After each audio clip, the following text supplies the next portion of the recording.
জঙ্গলে পুঙা মারতে গিয়ে ধরা পড়লো 70 বছরের বুড়ি। দেশটা বাড়াপুরো গাতার গায়ে ঢুকে গেল।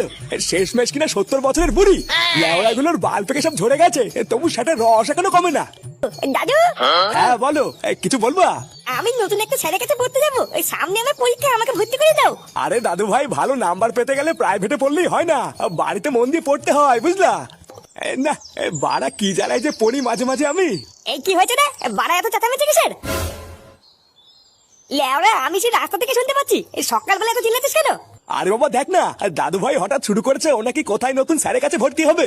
এমনিতেই ওর স্কুলের ফিস দিতে গিয়ে আমার গাড় ফেটে যাচ্ছে, তার উপরে ওকে আবার নতুন স্যারের কাছে কি করে ভর্তি করি বলতো? কে নতুন স্যার? চোদ না, পকেটে নিয়ে কানা করি মনে হয় বিয়ে করি নাকি? ও তার বল, যা ঘরে গিয়ে অসে গিয়ে যা। আরে তুই ওকে এত বকতিস কেন? না বকে তো চোদ না, কলেজ থেকে কলম ভাঙে, আমার নাকি টিউশনিতে ভর্তি হবে। এই বলে তাহলে তোমরা কেউ আমাকে প্রাইভেটে ভর্তি করাবে না, তাই তো? চোদ না, ঠিক আছে, এবার আমিও দেখছি কি করতে হয়, দাঁড়াও।